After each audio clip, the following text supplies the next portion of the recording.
Hi there, hope you're doing well. This video is about meaningful work, and one of the key activities I see that's involved in moving towards work that lights us up, that brings us joy, and that's networking.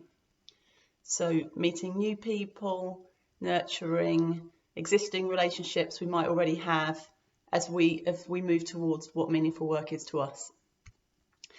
And I'd like to share a personal experience that I had of this many years ago and some reflections that have impacted my journey with this, in the hope that it's useful to you if being more proactive with your networking as you build your career is something that you're doing right now. So many years ago, 15 or 16 years ago now, I was working in a large organisation, leading commercial teams. I started my leadership career in my early 20s, and by the time I was in my late 20s, I was on a path that I hadn't really consciously chosen, but I was having a sense that it wasn't what I wanted to spend the rest of my career doing, and I felt a pull towards HR and becoming an HR business partner. So I started studying for my CIPD, and I also started speaking to people about the potential to make a sideways move in my organisation.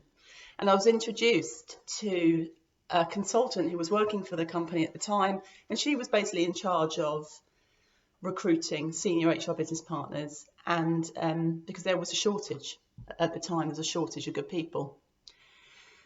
And I met with her, and she was very straight with me. She said to me, "Look, Claire, if your CV landed on my desk, I would throw it straight in the bin. I wouldn't give it a second look. You just haven't got the right experience.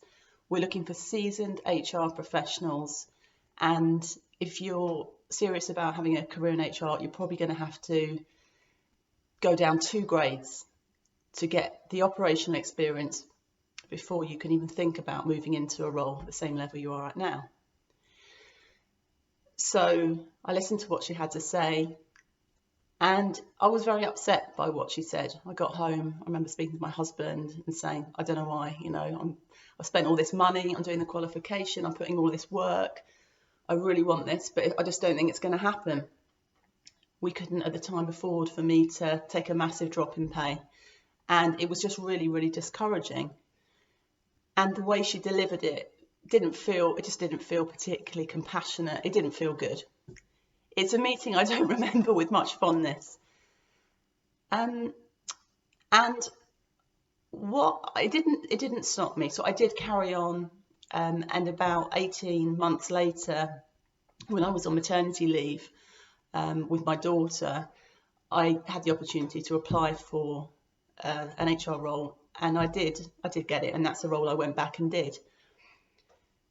But what I know is that experience of what was ultimately, it felt like rejection.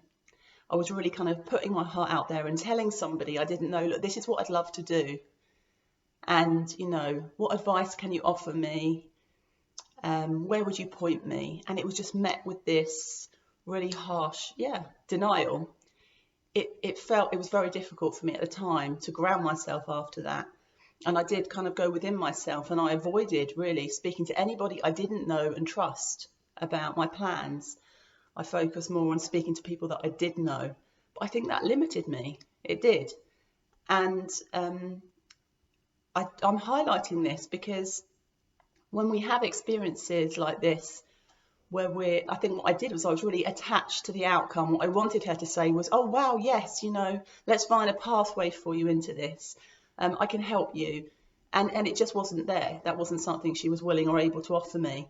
But I had in my mind this kind of picture of the ideal response she would have. And I went in there with my hopes way high, and then got completely the opposite. And I just think this is it's something I've only really realised consciously, I think, in the last couple of years, that when we're meeting new people, in support of our career goals, whatever they are, a really useful way to go into those kind of meetings is to be clear about, while you're having the conversation, of course, and exploring the mutual benefit, but being unattached to any particular outcome. Because if you're too attached, you can just give your power away and almost over egg how important that meeting is.